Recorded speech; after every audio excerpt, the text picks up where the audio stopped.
pour les langues officielles. Il y a une feuille de route en ce moment. C'est supposé être le plan directeur. Et ce que je vais démontrer, c'est qu'il n'y a pas de plan directeur et il n'y a pas de feuille de route. Qu'on est dans le monde inventé du gouvernement actuel. Ce n'est qu'un faux semblant et c'est une vitrine qui sert à faire croire que le gouvernement en fait beaucoup. Un écran derrière lequel le gouvernement, en fait, cache les compressions qu'il impose aux communautés. Mais le gouvernement du Canada a déjà eu un plan directeur. Celui-ci a été, c'est celui qui s'est donné de 2003 à 2008.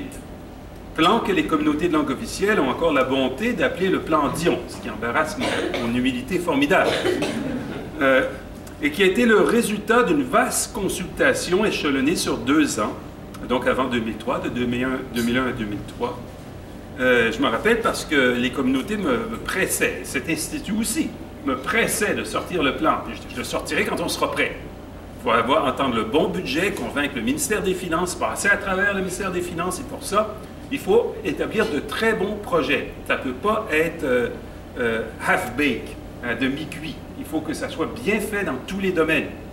Je me rappelle, ça a été bien fait dans tous les domaines, sauf un domaine habitué à se faire appuyer, mais qui avait pris pour acquis qu'il ferait partie du plan. Et ils me sont arrivés à la 25e heure avec une feuille de chou, et je leur ai dit, je ne peux pas me présenter au ministère des Finances avec ça. Et c'était le domaine de la culture. La prochaine fois qu'on fait un plan, il faudra travailler de plus près avec le domaine de la culture. Mais le domaine de la santé, j'en ai parlé avec monsieur le recteur, qui était un domaine nouveau. C'est toujours difficile de convaincre un ministère des Finances d'ouvrir un secteur nouveau. Eh bien, il s'était préparé, ça n'avait pas de sens, comme c'était bien organisé et bien arc-bouté sur les autres secteurs. On ne travaille pas dans un vase clos. Si on aide la santé, on aide aussi l'éducation. Il faut que ça aille ensemble. Si on aide l'éducation, on aide le monde des affaires, en français, etc. Il faut qu'il y ait un effet de synergie pour que ça soit convaincant. Et c'est pour ça, je pense, qu'on était arrivé avec ce plan. Alors, je vais vous le décrire un peu. On partait d'un constat. Il faut qu'il y ait un constat. Il ne faut pas juste garrocher de l'argent. Hein? Il faut que ça parte d'un objectif. Et l'objectif, à chaque fois que j'ai parlé avec une personne ici, dans cette salle, avant de donner mon discours, j'ai échangé avec quelques personnes, ça revenait toujours sur ce thème-là. Et la même chose avec ma rencontre avec monsieur le recteur et avec les étudiants. L'assimilation, elle vient d'où, l'assimilation? Et elle vient d'un phénomène positif, d'autant plus pernicieux qu'il est positif. Elle vient de l'amour. Elle vient que vos jeunes, ils épousent des anglophones. C'est de là qu'elle vient. Et si on ne voit pas cela, on ne peut pas construire un plan d'action qui sera efficace. L'assimilation vient surtout du nombre croissant de jeunes francophones et de jeunes anglophones qui fondent des ménages ensemble, ce qu'on appelle les couples exogames. Définissez ce terme quand vous parlez à d'autres personnes, parce qu'ils ne vont pas comprendre de quoi vous parlez, des couples exogames, des couples gays, des couples... Il faut préciser, hein? Des couples exogames. Environ les 2/3 des enfants francophones en dehors du Québec grandissent dans des familles dont l'un des parents n'a pas le français comme langue maternelle, 2 sur 3. Quasi inexistante lorsque les 2 parents sont francophones, l'assimilation des enfants est fréquente lorsqu'un des parents est unilingue anglophone. Elle l'est beaucoup moins cependant si le parent anglophone parle aussi le français. Je n'ai pas la statistique du Canada, je ne l'ai pas trouvée. Mais je soupçonne que c'est surtout le cas, évidemment, si c'est la maman qui est unilingue anglophone. Mais si la maman, bien que anglophone, maîtrise le français, le taux d'assimilation baisse énormément. Donc, ce que j'ai dit tout de suite, c'est que je ne veux plus entendre parler des chicanes entre les écoles de communauté et les écoles d'immersion. On est tous ensemble. Parce que si on fabrique des bilingues, on diminue beaucoup le taux d'assimilation. Et le plan visait donc à réconcilier tout le monde et pousser tout le monde dans la même direction. Donc l'objectif du plan était d'aider les parents de familles exogames à transmettre leur double héritage linguistique à leurs enfants. Car c'est là le défi principal auquel sont confrontés la langue et les collectivités françaises au Canada. De façon plus imagée, la Société franco-manitobaine m'avait donné la façon de définir cela. Elle avait appelé cela « élargir l'espace francophone ». Faire en sorte que les anglophones qui rentrent dans nos familles fassent partie de l'espace francophone. Le plan en son entier tendait vers cet élargissement de l'espace francophone avec des objectifs chiffrés, ce qui n'existe plus aujourd'hui. Et si les efforts déployés pour l'éducation, la santé, le développement économique, la petite enfance, l'immigration et les autres domaines étaient orientés vers le même objectif d'ensemble, ce qui créait un effet de synergie. Le tout était appuyé par un financement nouveau, un financement de 751 millions de dollars répartis sur 5 ans. Il s'agissait vraiment, j'insiste là-dessus, d'argent neuf qu'on ajoutait au programme existant. Qui s'ajoutait au financement des programmes existants. C'est ainsi qu'à la page 26 du plan, on pouvait lire que pour l'éducation, on peut toujours lire ce plan, on peut le retrouver sur Internet, on peut lire que pour l'éducation, je donne cet exemple, le plan ajoute au montant actuel de 929 millions de dollars sur 5 ans, la somme de 381,5 millions de dollars. Donc, il y avait 981 millions de dollars qui existaient déjà, on ajoute 381 millions de dollars. Ça, c'était le plan. C'était de l'argent en plus fondé sur un plan et un objectif. Et le plan faisait en sorte que les montants d'argent croissaient d'année en année. La première année, du 750 millions, on mettait peut-être 100 millions, et la dernière année, on injectait 200 millions de plus. Alors, c'était ça le plan. Parvenus au pouvoir, les conservateurs ont perdu de vue l'objectif d'ensemble, élargir l'espace francophone. Ça a disparu des priorités des ministères, c'est même plus mentionné. Et ils avaient le droit. Un nouveau gouvernement a toujours le droit de dire ce que faisait l'ancien gouvernement, ça peut être amélioré. La preuve, c'est qu'on a été élu. On n'a pas été élu pour faire exactement ce que l'ancien gouvernement faisait, sinon il aurait été réélu. Donc un gouvernement nouveau a tout à fait le droit de remplacer un plan par un autre. Même chose dans le domaine de l'environnement, si vous me posez la question, on avait un plan et puis ils l'ont éliminé. Mais ce que je leur reproche, c'est quand ils ont éliminé ces plans-là, ils ne les ont pas remplacés par une nouvelle vision. Quelle est la vision d'aujourd'hui? C'est plutôt le catalogue. C'est-à-dire, on nous dit, on investit ici, on investit là, on investit ici, on investit là, mais il n'y a plus de visée d'ensemble, il n'y a plus d'objectifs vers lesquels on tend. Les conservateurs n'ont pas donc remplacé notre plan par une autre orientation précise. On n'a qu'un ensemble, un ramassis de programmes sans objectifs mesurables, sans visée, sans vision. Les conservateurs n'ont pas non plus financé leur simulacre de feuille de route avec de l'argent neuf. Ils ont plutôt reconduit, à peu de choses près, le financement du plan libéral au niveau qu'il avait atteint à sa 5e année.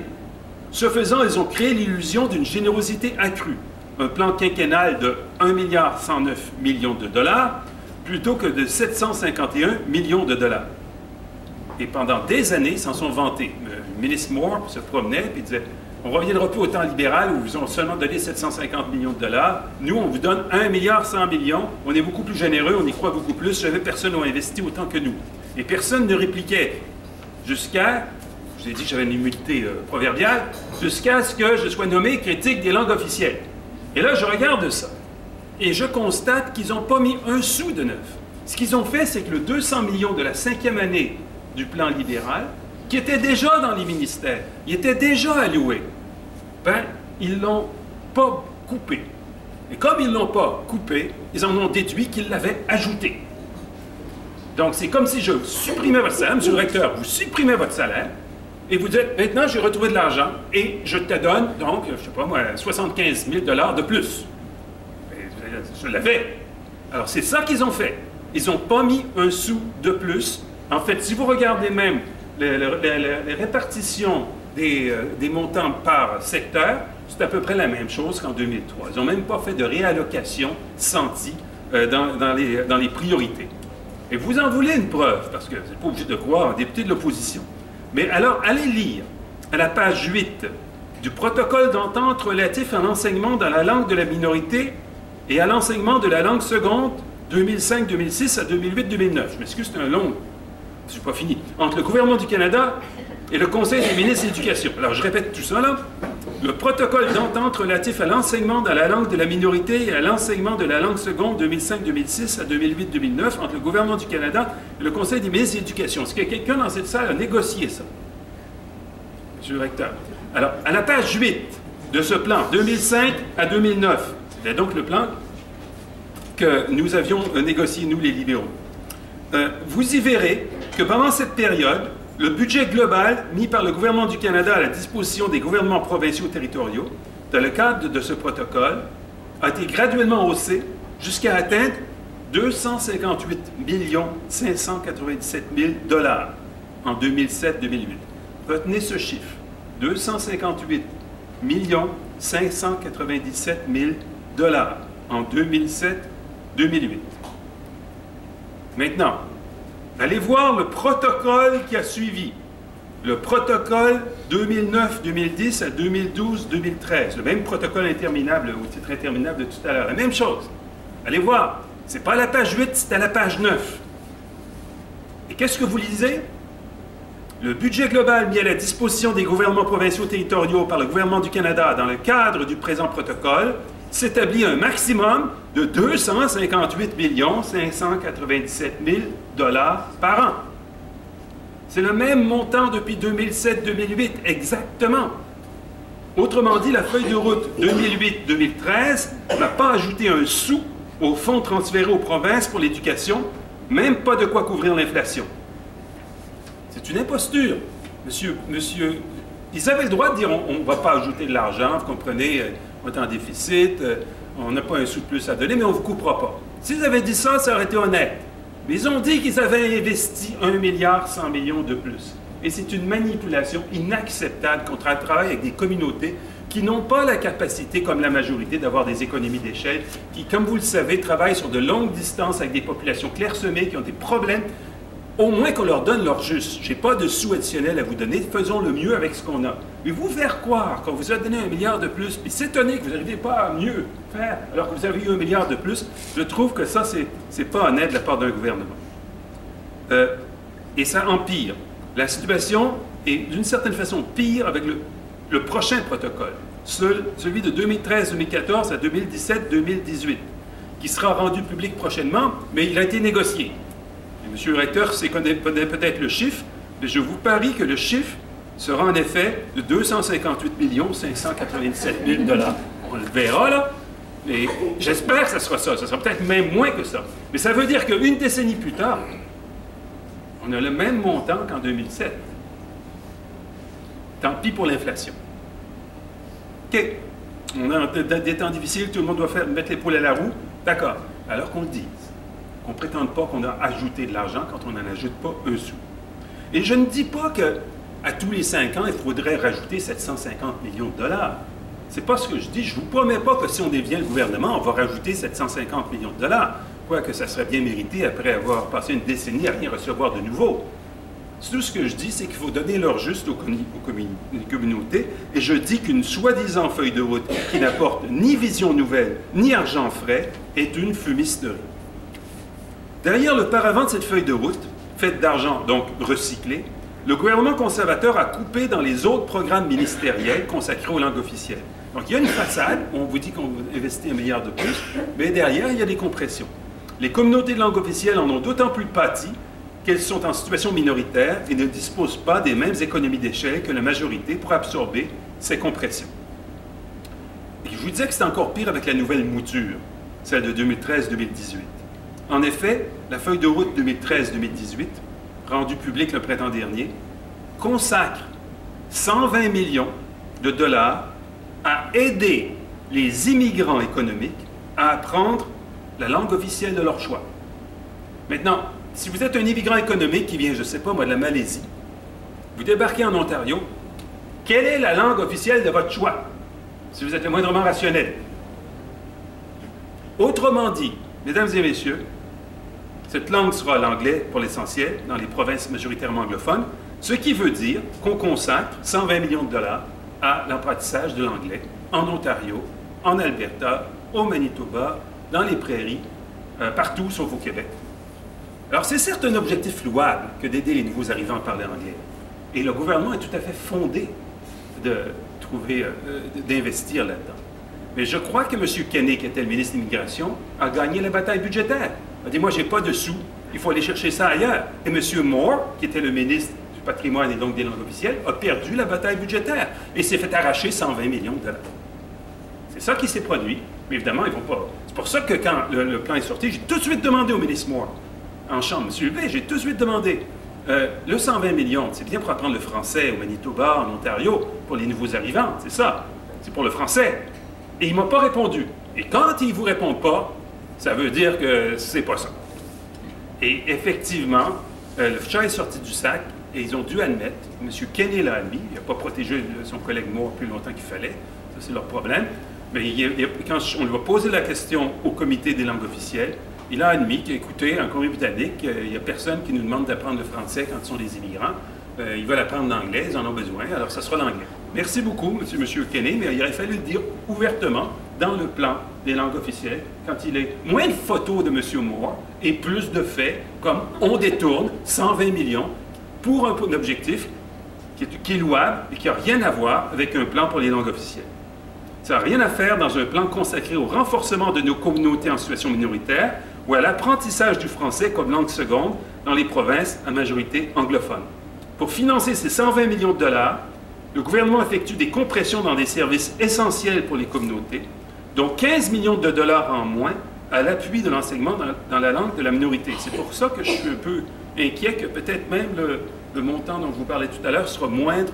Donc non seulement il n'y aura pas de hausse à cause de l'inflation, mais il y aura même une baisse, puisqu'on a 15 millions de dollars de manque à gagner dans l'enseignement dans la langue de la minorité. On a la même chose, on coupe à peu près toute l'aide aux garderies. Ça disparaît du nouveau plan. Donc on fait des compressions pour trouver 120 millions pour donner ça aux immigrants économiques qui doivent apprendre l'anglais.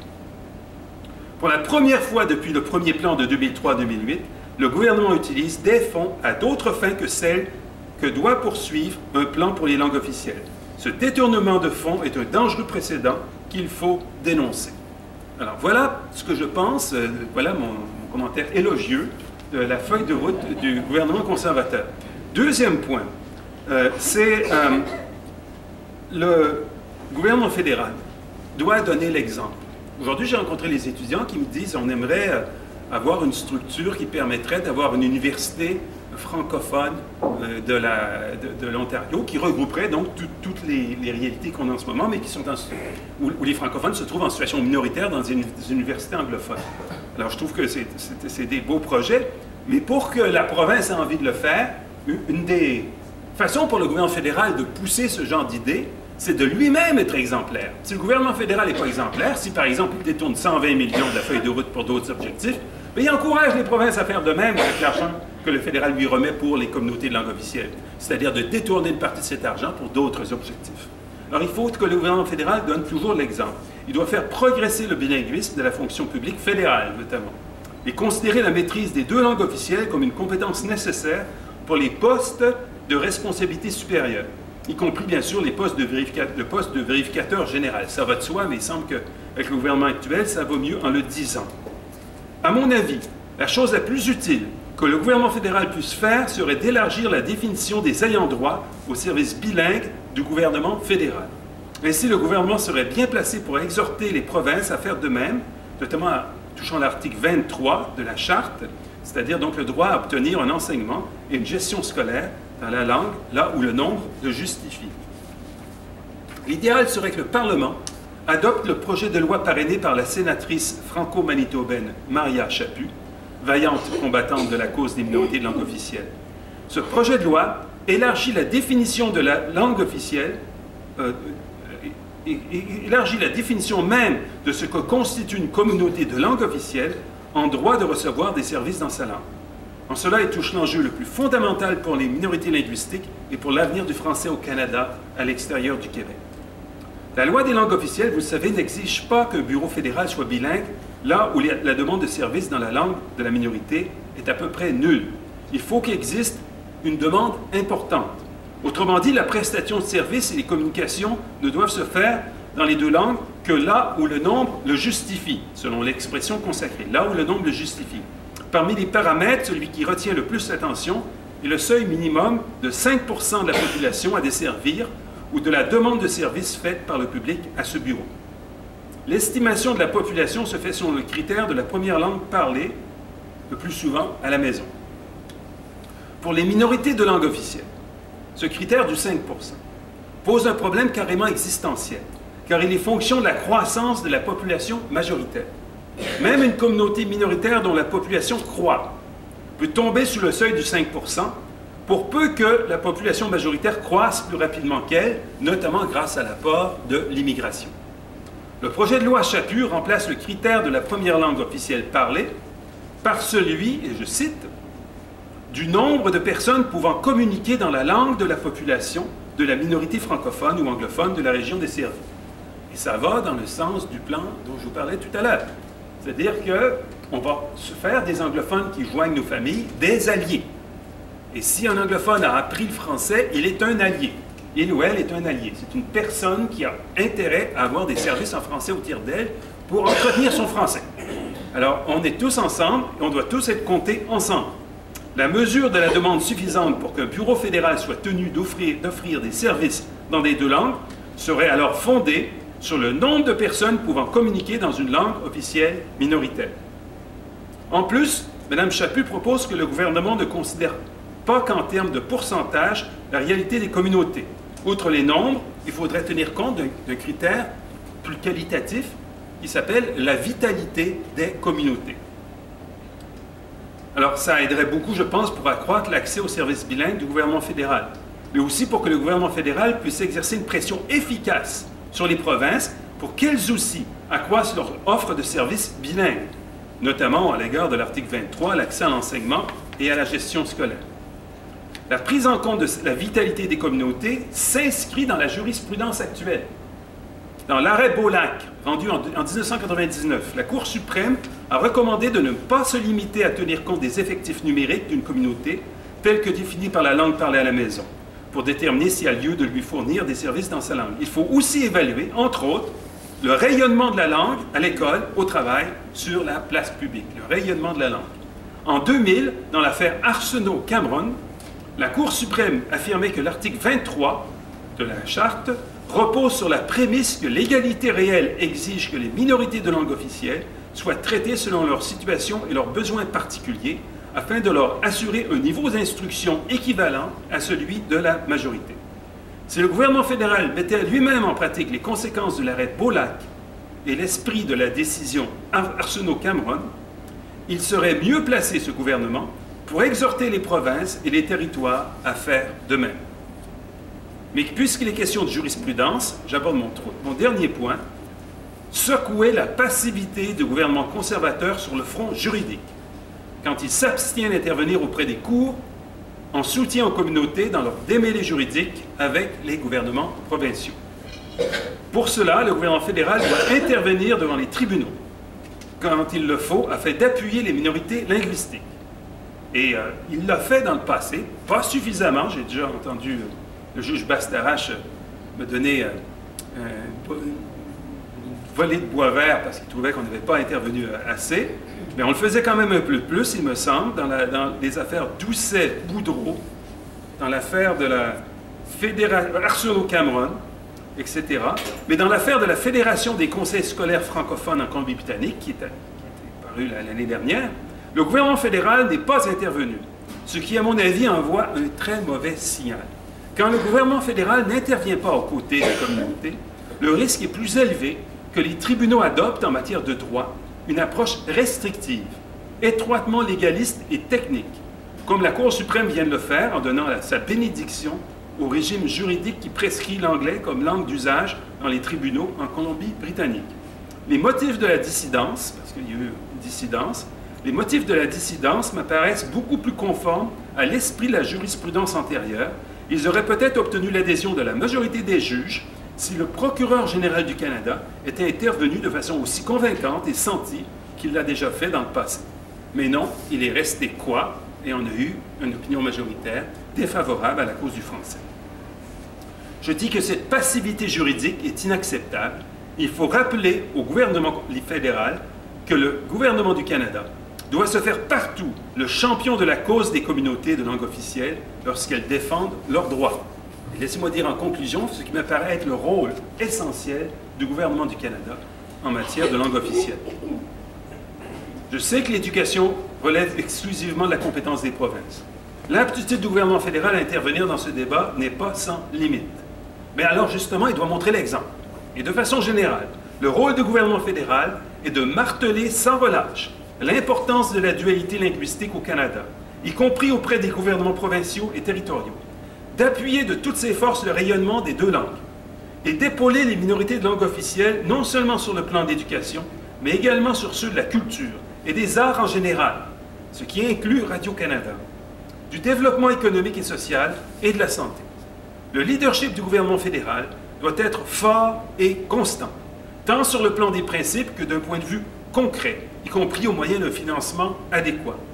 Le gouvernement du Canada doit avoir une vision cohérente et constante, et non pas travailler à la pièce.